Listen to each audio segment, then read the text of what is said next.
पुण्यात्मा अवतरण के हमारे इस ग्रंथ पठन के सत्र में मैं आप सबका पूर्ण हृदय से स्वागत करती हूँ। ग्रंथ पठन की शुरुआत हम गुरु आह्वान से करते हैं।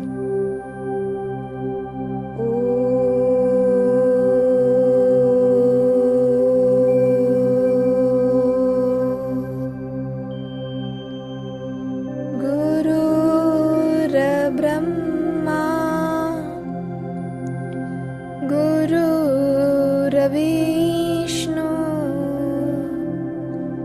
गुरुर्देवो महेश्वरा गुरुर्साक्षात् परब्रह्मा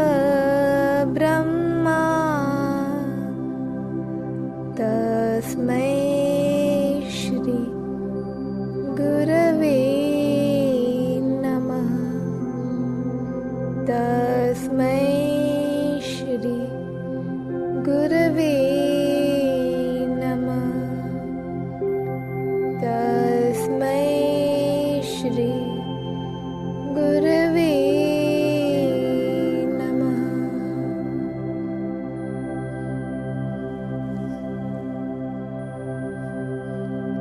जब तक उनकी कला का आगे विकास नहीं होता तब तक ये उसी योनि में भटकते रहते हैं। एक कलाकार को मोक्ष एक कलाकार ही दे सकता है। इसीलिए प्रत्येक कलाकार अपने जीवन में अपनी साधना की यह धरोहर किसी न किसी को तो देकर जाता ही है। यह धरोहर देकर वह किसी मनुष्य पर उपकार नहीं करता है, वह अपनी कला को आगे का मार्ग देकर अपने मोक्ष का मार्ग खुला करता है। आज भी भूत योनि में कई कलाकारों की आत्माएं भटक रही हैं। जब तक उन्हें कोई उपयुक्त शिष्य नहीं मिलता तब तक वे भटकती ही रहेंगी। इन आत्माओं का चित्त अपनी कला के प्रति ही है। वे उसे आगे बढ़ाए बिना न तो नया जन्म लेना चाहती है और न मोक्ष प्राप्ति भी चाहती है। वे अपनी कला के कारण अटकी गई है। प्रत्येक सच्चा कलाकार चाहता है वह रहे या न रहे, उसकी कला जीवित रहनी चाहिए, क्योंकि कलाकार को उसकी कला अपने जीवन से भी अधिक प्रिय होती है। कलाकार का निर्माण परमात्मा की अनुपम कृति है। एक कलाकार अपनी कला के कारण कितनी सारी आत्माओं को आनंद और सुख प्रदान करता है। एक कलाकार का गायन सुनकर या किसी कलाकार का वादन सुनकर श्रोता मंत्रमुग्ध हो जाते हैं, अपनी सुध बुद्धि खो देते हैं, निर्विचार स्थिति में चले जाते हैं। यह परमात्मा की विशेष कृपा के बिना संभव नहीं है। कलाकार का निर्माण ही किसी विशेष स्थिति में होता है। एक गुरु से प्राप्त कला को साधना द्वारा विकसित करना और जीवन की समाप्ति के पूर्व उसे किसी योग्य शिष्य को प्रदान करना ही अपने गुरु के प्रति गुरु दक्षिणा होती है। गुरु से तुमने जो प्राप्त किया वही तुम गुरु के नाम पर अपने शिष्य को सौंपो। यही सच्चे अर्थ में गुरु दक्षिणा है। बिना गुरु दक्षिणा के मोक्ष संभव ही नहीं है, अन्यथा गुरु के कर्ज में आत्मा भटकती रहती है। प्रत्येक कलाकार अपने जीवन में गुरु दक्षिणा देना चाहता ही है। गुरु दक्षिणा सदैव आत्मिक स्तर पर ही होती है। जब गुरु ने अपना सर्वस्व तुम्हें सौंप दिया तो तुम भी अपना सर्वस्व गुरु को सौंप दो। गुरु जो तुम्हें सौंपते हैं वह गुरु कृपा है और तुम उनका कर्ज चुकाने के लिए सौंपते हो वह गुरु दक्षिणा है। बस गुरु कृपा और गुरु दक्षिणा में ही जीवन है। लोग समाज में गुरु दक्षिणा का अर्थ धन लगाते हैं। वास्तव में धन तो गुरु दक्षिणा है ही नहीं।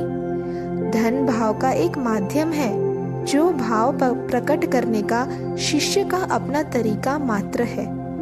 एक कला की मृत्यु कलाकार की मृत्यु है।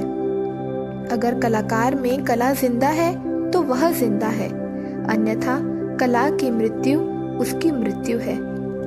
कोई भी सच्चा कलाकार मृत्यु का कारण या मृत्यु का वर्ण करेगा, पर कलाकार कला को कभी मरने नहीं देगा।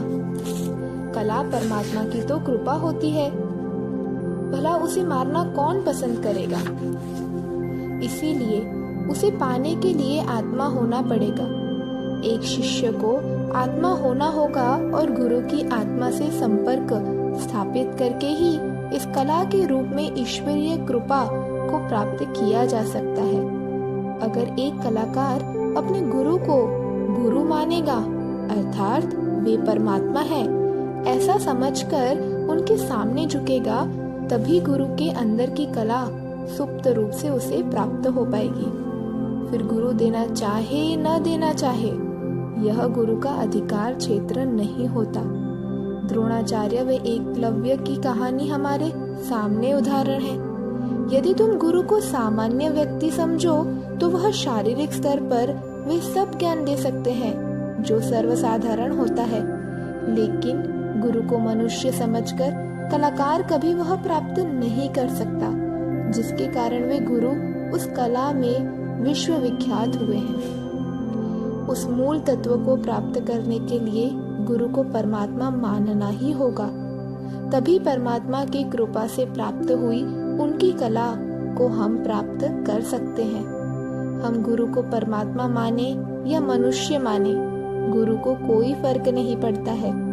फर्क पड़ता है तो बस हमें, क्योंकि जब हम गुरु को परमात्मा मानते हैं तो एक, हमने परमात्मा को पा लिया, यह भाव हमें समाधान देता है। दूसरा, प्राप्त समाधान हमारी ग्रहण करने की क्षमता को बढ़ा देता है और हमारी ग्रहण करने की क्षमता को पूर्ण खोल देता है। इसीलिए जितने भी बड़े बड़े कलाकार होते हैं, उनका उनके गुरु के प्रति देवतुल्य भाव देखा जाता है। गुरु को देवतुल्य मानने के कारण ही ये कलाकार विकसित हुए हैं।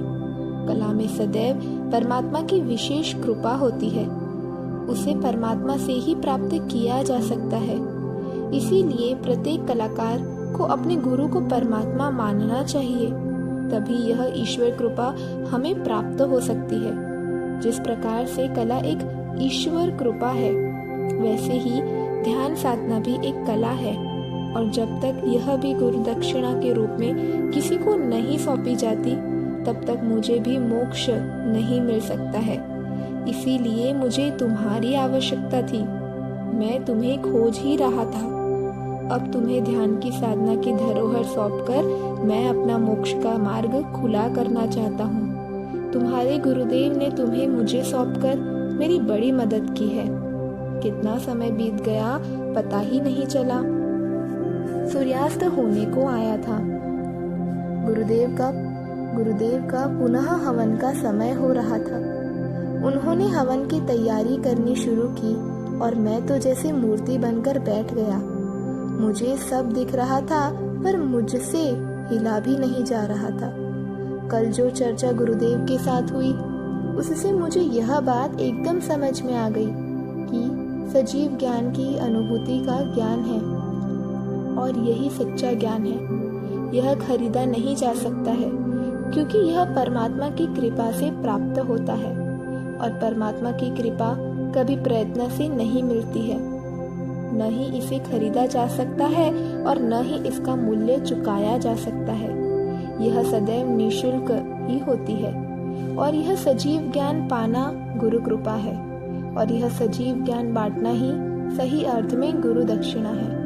और ध्यान साधना भी एक प्रकार की कला है जो अनायास ही प्राप्त हो जाती है। परमात्मा की कृपा कभी भी प्रयत्न से प्राप्त नहीं होती है, बस जब उसकी करुणा हो जाए तो ही प्राप्त हो सकती है। और करुणा का पात्र बनने के लिए आत्मीय योग्यता आवश्यक है। आत्मा की योग्यता और परमात्मा की पात्रता प्रयत्न से नहीं होती, क्योंकि प्रयत्न केवल शारीरिक स्तर पर ही हो सकते हैं, और शारीरिक प्रयत्न से गुरु कृपा नहीं होती है। गुरु कृपा एक ईश्वरीय ऊर्जा है, वह आपके आत्मा के सुपात्र होने पर ही होती है। कई साधना करके आए हुए साधक अपनी आत्मा को सुपात्र करने के लिए किया जाने वाला गुरु कार्य करते हैं, तो भी वह शारीरिक रूप से करते हैं। वास्तव में गुरु कार्य वह शारीरिक कार्य है जो किया तो जाता है शारीरिक रूप में, पर उसे करने का उद्देश्य आत्मशुद्धि ही है। अतः इतने गहन अर्थ को समझकर गुरु कार्य किया जाना चाहिए। शारीरिक स्तर पर ही किया गया कार्य कभी भी गुरु कार्य नहीं हो सकता है। इसीलिए गुरु कार्य किया तो जाना चाहिए शरीर से, पर वह अनुभव किया जाना चाहिए आत्मा के भाव से। आत्मा का संपूर्ण समर्पित भाव ही शरीर के द्वारा किए गए कार्य को आत्मिक कार्य बनाता है। कई लोग गुरु के यहाँ गुरु कार्य तो करते हैं, पर फिर भी गुरु कार्य का अर्थ नहीं जानते हैं। पहले तो गुरु कार्य आत्मा से आत्मा के लिए किया गया कार्य होता है, और जो कार्य हम आत्मा से करते हैं वह कार्य सर्वश्रेष्ठ कार्य होता है। इसीलिए गुरु कार्य वह कार्य है जो सर्वश्रेष्ठ ही किया जाना चाहिए, क्योंकि हम हमारे पूर्ण भाव से, पूर्ण एकाग्रता से उस कार्य को करते हैं। दूसरा, यह कार्य किसी को भी दिखावा करने के लिए नहीं, अपितु नहीं करना चाहिए, क्योंकि दिखावा तो अहंकार के कारण होता है। अहंकार शरीर का दोष होता है। इसीलिए गुरु कार्य चुपचाप ही किया जाना चाहिए, वही श्रेष्ठ गुरु कार्य होता है, क्योंकि दिखाने के लिए किए गए कार्य का बुरा परिणाम हो सकता है। एक तो उससे अहंकार निर्मित होगा, और दूसरा हम वह महत्वपूर्ण अवसर भी खो देंगे जहाँ आत्मिक विकास हो सकता है। अर्थात गुरु कार्य के दिखावे से दो प्रकार के नुकसान मनुष्य को होते हैं। हम यह समझ सकते हैं कि गुरु कार्य शरीर द्वारा किया जाने वाला केवल एक माध्यम है या प्रतीकात्मक है। वास्तव में तो यह एक शुद्ध आत्मिक कार्य होता है, और इस मार्ग में से साधक ध्यान साधना में अपनी प्रगति करते हैं, बशर्ते गुरु कार्य संपूर्ण समर्पण भाव से ही किया जाए। यानी गुरु कार्य करते हुए हम अपनी आत्मा की शुद्धि करते हैं, और आत्मा जैसे जैसे शुद्ध होती जाती है वैसे वैसे वह सशक्त होती है। सशक्त आत्मा ही गुरु कृपा के लिए सुपात्र होती जाती है, और जब कोई आत्मा सुपात्र हो जाती है तब उस पर ही गुरु कृपा बरसती है। आत्मा की पात्रता का गुरु कृपा के बरसने से संबंध होता है। इसीलिए साधनारत साधक को सुपात्र होना चाहिए। मुझे उस आश्रम की ज्यादा जानकारी नहीं थी, पर गुरुदेव प्रायः अपने कार्य स्वयं कर लेते थे, क्योंकि कहाँ क्या रखा है वह उन्हें ही ठीक से मालूम था। और इसी कारण मैंने आश्रम में झाड़ू लगाने व पौधों को पानी देने का कार्य प्रारंभ कर दिया।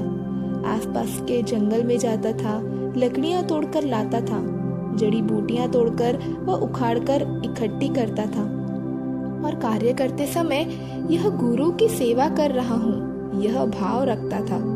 उनके आसपास भी बड़ा घना जंगल था।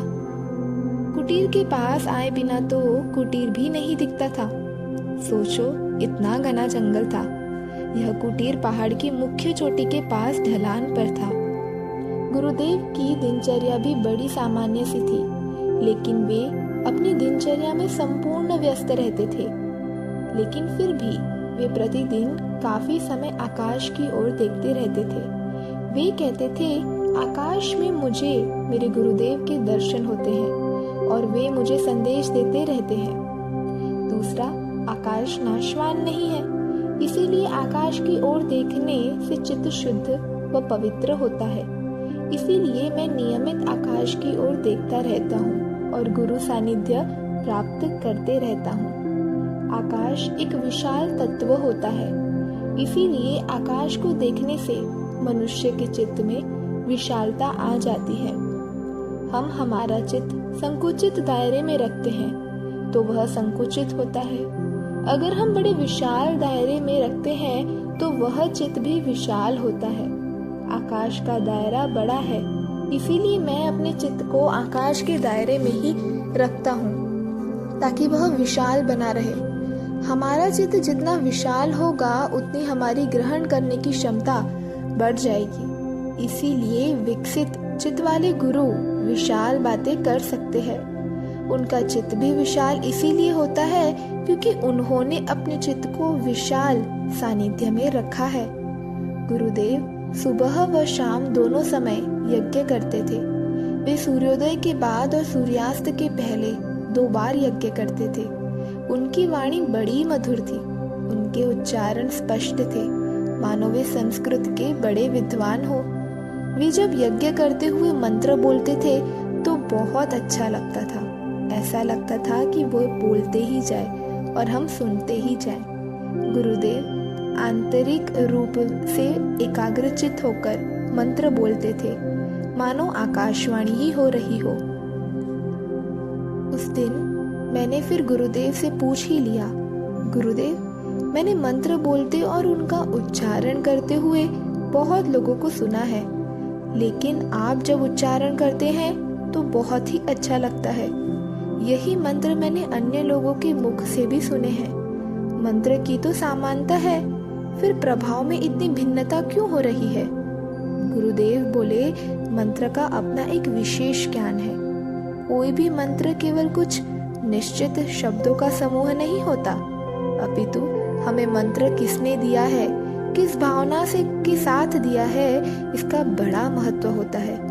ऐसा समझो कि मंत्र शुद्ध पानी के समान है। उसकी अपनी विशेषताएं और विशेष गुणधर्म होते हैं। जिस प्रकार से किसी शुद्ध पानी में कोई भी रंग डाल दिया जाए तो वह उस रंग को प्रभावशाली बनाता है, और पानी अपने अस्तित्व में रंग को समाहित करता है और प्रकटीकरण के लिए रंग को आगे करता है। ठीक उसी प्रकार से मंत्र भाव को आगे करता है।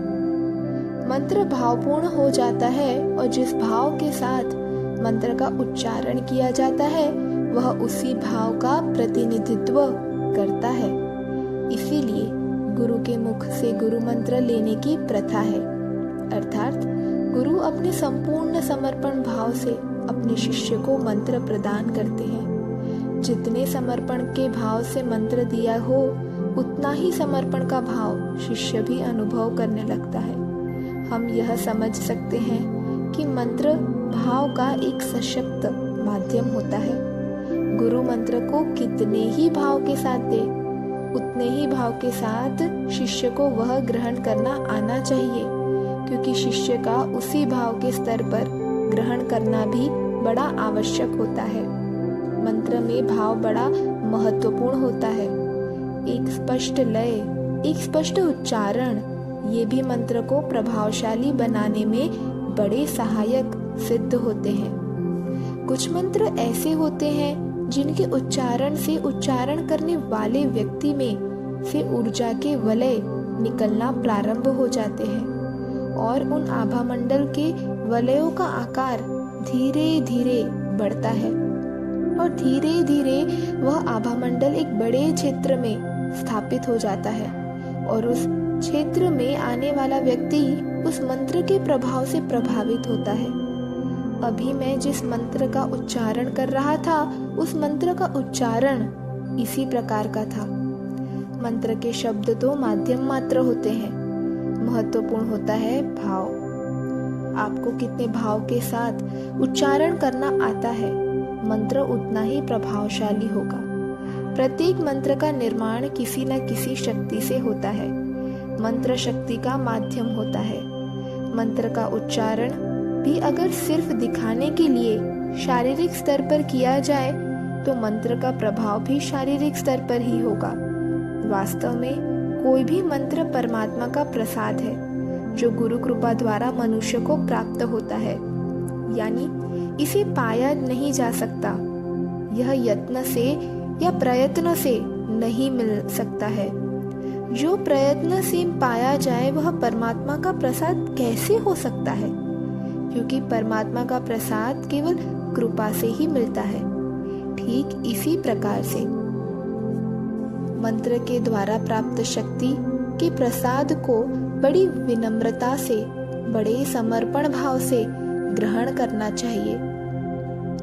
आपका जितना समर्पण भाव होगा उतनी ही आपकी ग्रहण करने की शक्ति होगी। किसी मंत्र के उच्चारण से निर्मित ध्वनि कई वर्षों तक वातावरण में विद्यमान होती है। जब कभी उसे ग्रहण करने वाला व्यक्ति होता है, वह उतरती है। इसीलिए आध्यात्मिक प्रगति में मंत्र का बड़ा महत्व है। यज्ञशाला में तो अग्नि के सानिध्य में मंत्र और अधिक प्रभावशाली हो जाते हैं। अग्नि की विशेषता है, वह वातावरण को शुद्ध करती है, मनुष्य को निर्विचार करती है और अग्नि से निकलने वाला प्रकाश वातावरण में मंत्र शक्ति के प्रभाव को फैलाने का कार्य करता है। इसीलिए यज्ञशाला में बोले गए मंत्र अधिक प्रभावशाली हो जाते हैं। यज्ञ मनुष्य के नकारात्मक विचारों को नष्ट करता है और मनुष्य को सकारात्मक भाव प्रदान करता है और सकारात्मकता से भरा हुआ मनुष्य अपने जीवन में अधिक सफल होता है। इसी प्रकार से सकारात्मकता से भरा मनुष्य अपने आध्यात्मिक जीवन में सफल होता है। सुबह जो यज्ञ करते हैं वह शक्तियां ग्रहण करने के लिए होता है। सूर्योदय के समय वातावरण में सभी शक्तियां ऊर्ध्वगामी होती हैं। इसीलिए उन शक्तियों के सानिध्य में किया गया यज्ञ हमें शक्तियां प्रदान करता है और शाम को सूर्यास्त के पहले किया गया यज्ञ रात के पूर्व वातावरण को शुद्ध और पवित्र करने के लिए होता है, ताकि रात के वातावरण में नकारात्मक भाव से हम बचे रहें। नकारात्मकता का प्रभाव दिन की अपेक्षा रात में ही अधिक होता है। इसीलिए उस नकारात्मक भाव से बचने के लिए शाम को यज्ञ सूर्यास्त के पूर्व ही करते हैं, ताकि एक सकारात्मक वातावरण सूर्यास्त के बाद भी बना रहे। अग्नि का विचारों के साथ संबंध होता है। अग्नि तत्व कम हो जाने पर मनुष्य को विचार अधिक आते हैं। ईश्वर की उपासना में मनुष्य को विचार न आए, इसीलिए ईश्वर की प्रत्येक उपासना में अग्नि किसी न किसी रूप में विद्यमान होती ही है। इसीलिए मृत्यु के बाद भी अग्नि का मनुष्य के देह संस्कार में बड़ा महत्व होता है।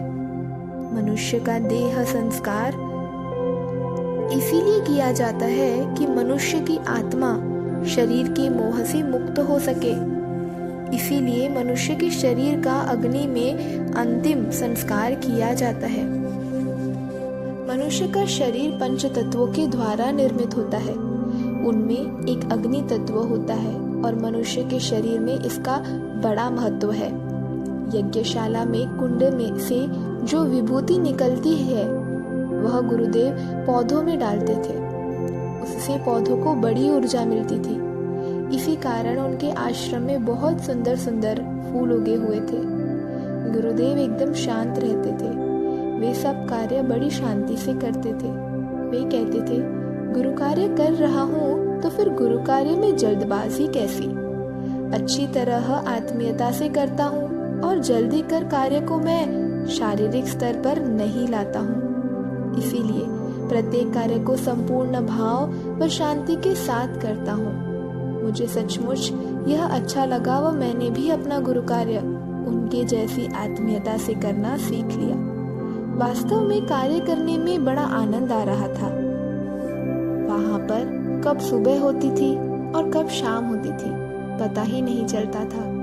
एक दिन सुबह हवन विधि होने के बाद गुरुदेव ने प्राकृतिक स्थिति के बारे में बताना प्रारंभ किया। उन्होंने कहा, प्रकृति में कभी कोई विचार नहीं होते हैं और विचार प्राकृतिक नहीं होते हैं। विचार तो अप्राकृतिक है। इसीलिए ध्यान साधना के लिए मनुष्य सदैव प्रकृति का सानिध्य चाहता है। जब कभी हम प्रकृति के सानिध्य में जाएं, तो हम पाएंगे कि हमारे विचार स्वयं ही समाप्त हो गए। विचार हमारे शरीर की निर्मिति है। शरीर तो नाशवान है और इसीलिए शरीर से निर्मित विचार भी नाशवान होते हैं। प्रकृति का अपना एक विशिष्ट चक्र होता है और उस चक्र से सारी प्रकृति जुड़ी हुई होती है। जिस प्रकार से प्रकृति का चक्र चलता है, उसी के तहत प्राकृतिक वातावरण बनता व बिगड़ता है। प्रकृति के तहत ही सृजन व विनाश दोनों ही होते रहते हैं। विनाश भी सृजन के लिए हुआ एक परिवर्तन ही है। दोनों स्थितियां प्रकृति से जुड़ी हुई हैं। मनुष्य को अपने आप को जानने के लिए प्रकृति के इस रहस्य को समझने की आवश्यकता है। प्रकृति का भी एक नाद है, उस नाद को जानना होगा, उसे सुनना होगा। जब वह सुनाई देना शुरू हो जाए तो वही नाद भीतर भी बजना प्रारंभ हो जाता है। जब आपका चित्त भीतर होता है तो वह नाद निकलना प्रारंभ हो जाता है। उस नाद को ब्रह्मनाद कहते हैं। प्रकृति को चलाने वाली एक शक्ति है, यह उसका नाद होता है। जब इस ब्रह्मनाद के साथ हम जुड़े हुए होते हैं तो हम भी संपूर्णतः प्राकृतिक रूप में ही होते हैं। जब हम एकांत में होते हैं तब यह नाद हमें हमारे भीतर से ही सुनाई देता है। यह नाद उसी प्रकार का है जैसे किसी धातु के खाली पाइप को कान लगाने पर सुनाई देता है। यह ठीक वैसा ही होता है। उस प्राकृतिक चक्र के साथ जुड़े रहना ही प्रकृति का धर्म होता है। इसे हम प्राकृतिक धर्म कह सकते हैं। इस प्राकृतिक धर्म से कोई व्यक्ति जुड़ा और उसने अपने कुछ अनुभव बताए तो वे संसार के लिए धर्म बन गए। लेकिन इन सब धर्मों का मूल आधार तो प्रकृति का धर्म ही है, और इस प्रकृति के धर्म से ही सब धर्म निकले हैं। प्रकृति के चक्र के तहत सृजन व विनाश होते रहते हैं, और विनाश भी सृजन की एक प्रक्रिया है। अब जिस प्रकार से प्रकृति के धर्म से बाहरी धर्मों का सृजन हुआ, वैसे ही अब उनका विनाश भी होगा। सब निर्मित धर्म समाप्त हो जाएंगे और फिर रहेगा तो एक ही धर्म, वह है प्राकृतिक धर्म। मनुष्य का स्वयं का प्राकृतिक धर्म यानी आत्मधर्म होता है। भविष्य में शाश्वत केवल आत्मधर्म है। वही धर्म है जिसे लेकर मनुष्य जन्म लेता है, और प्रत्येक जन्म में वह आत्मधर्म उसके साथ ही रहता है। वह आत्मधर्म कभी नहीं बदलता है, स्थायी है। ये बाहरी धर्म शाश्वत नहीं है। ये प्रत्येक जन्म के साथ अलग अलग होते हैं। वास्तव में ये धर्म है ही नहीं, ये तो उपासना की पद्धतियां हैं। मनुष्य अपनी अज्ञानता से उन्हें ही धर्म समझता है। धर्म केवल एक है, वह है आत्मधर्म, मनुष्य धर्म। यही सदैव मनुष्य के साथ रहा है। आत्मज्ञान से आत्मधर्म को जाना जा सकता है। इस आत्मधर्म से ही सब धर्म निकले हैं। अब फिर सभी धर्म इस आत्मधर्म में समा जाएंगे। अभी जो प्रक्रिया चल रही है वह विनाश नहीं है, वह आत्मधर्म का सृजन है। इसीलिए मनुष्य को चाहिए कि आत्मज्ञान की प्राप्ति कर आत्मधर्म को जाने।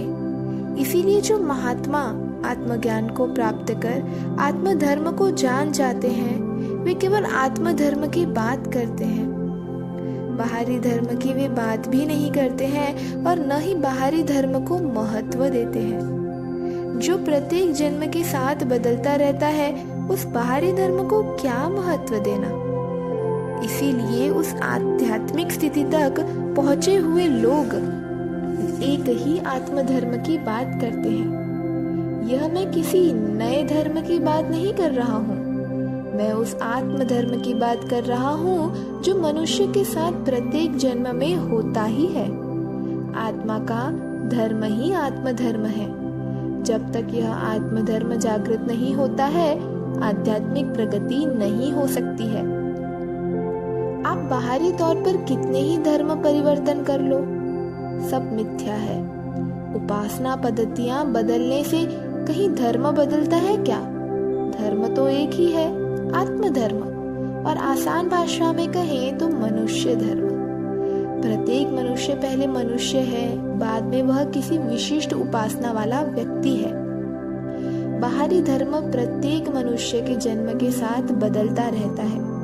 केवल मनुष्य धर्म ही एक ऐसा धर्म है जो मनुष्य के प्रत्येक जन्म में साथ रहता है। इसीलिए मनुष्य धर्म ही प्राकृतिक धर्म है और यही शाश्वत धर्म है। इसीलिए आत्मा ज्ञान या आत्मा का ज्ञान को प्राप्त कर चुके महात्माओं ने केवल और केवल मनुष्य धर्म की ही बात की है। जो व्यक्ति किसी भी बाहरी धर्म को नहीं मानता है, किसी भी उपासना पद्धति को नहीं मानता है, लेकिन उसके साथ तो आत्मधर्म, मनुष्य धर्म तो होता ही है। जय बाबा स्वामी, जय आत्मेश्वर। अब हम सब मिलकर कुछ देर ध्यान करेंगे।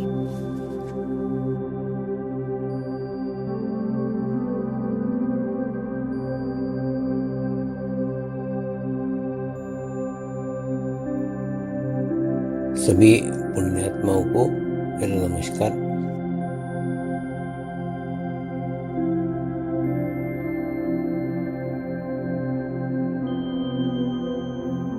गुरुर्ब्रह्मा गुरुर्विष्णु गुरुर्देवो महेश्वरा, गुरु साक्षात् परब्रह्म तस्मै श्री गुरुवे नमः।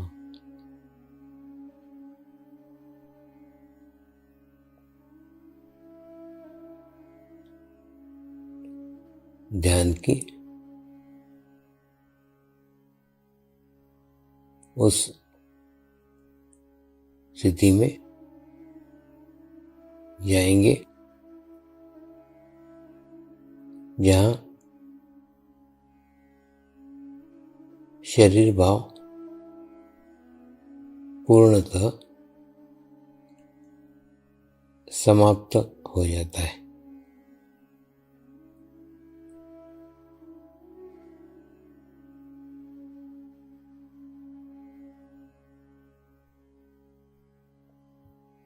अपने पूरे शरीर को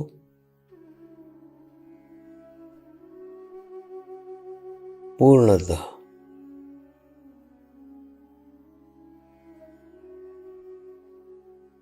शिथिल छोड़ देंगे, एकदम रिलैक्स हो जाइए।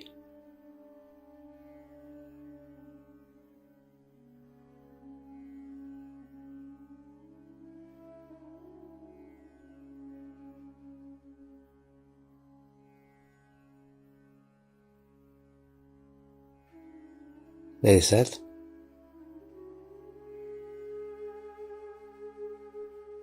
मंत्र का उच्चारण करेंगे। मैं एक पवित्र आत्मा हूँ।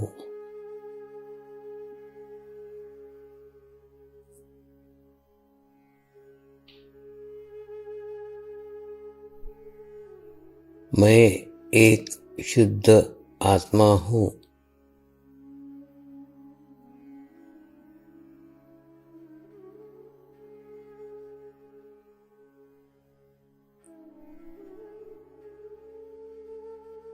मैं एक पवित्र आत्मा हूँ।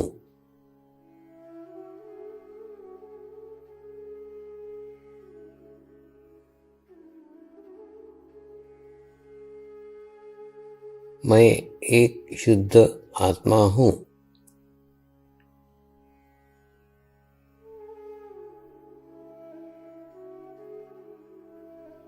मैं एक पवित्र आत्मा हूँ।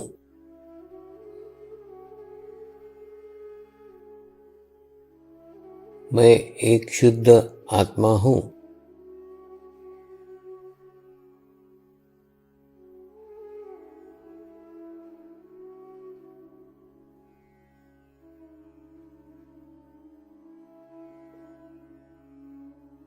अभी इसी आत्मा भाव को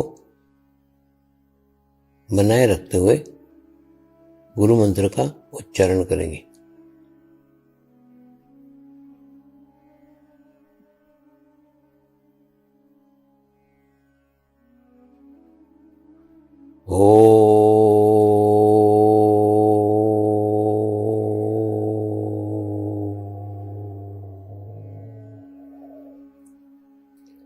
श्री शिवकृपानंद स्वामी नमो नमः।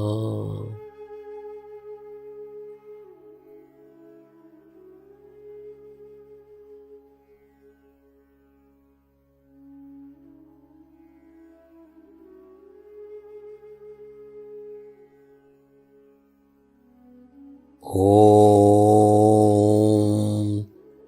श्री शिवकृपानंद स्वामी नमो नमः।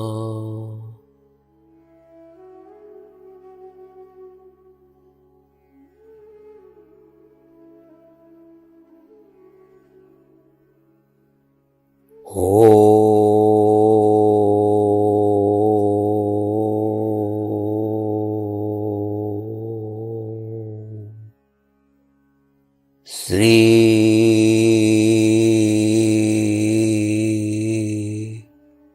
शिवकृपानंद स्वामी नमो नमः।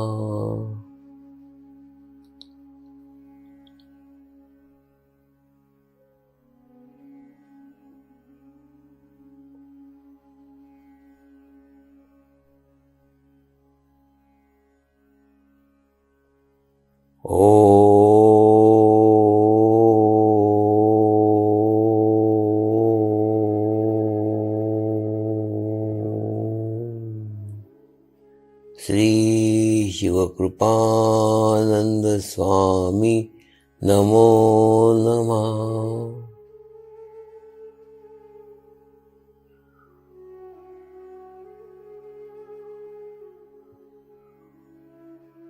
ओम श्री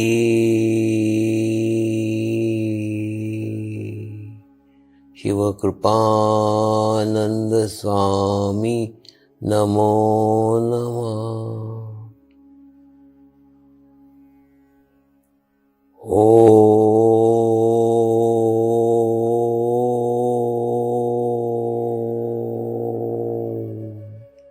श्री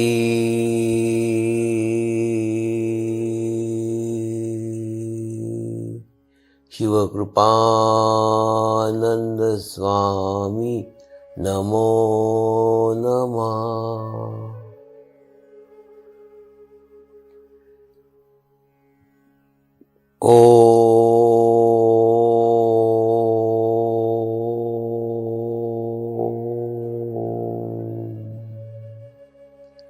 श्री शिवकृपानंद स्वामी नमो नमः।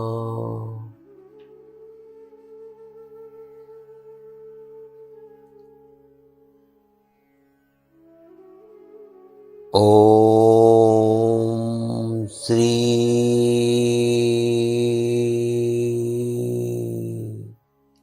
शिवकृपानंद स्वामी नमो नमः।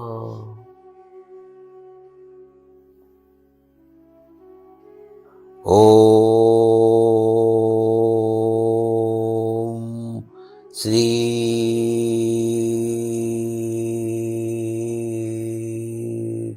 शिवकृपानंद स्वामी नमो नमः।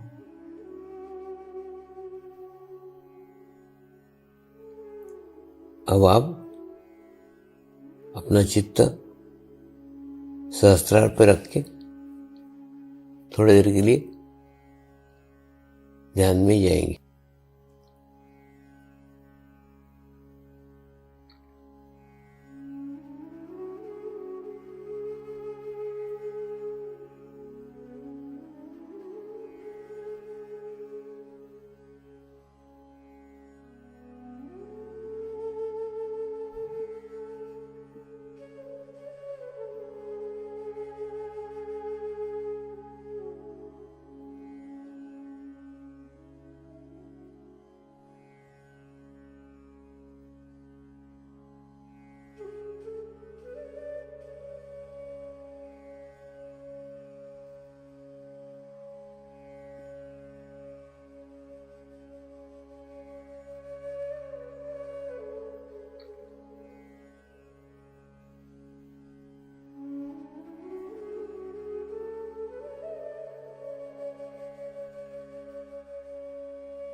अब हम प्रार्थना करेंगे सभी आत्माओं की आत्मोन्नति हो, आध्यात्मिक प्रगति हो, यही हमारी प्रभु से प्रार्थना है। नमस्कार। जय आत्मेश्वर।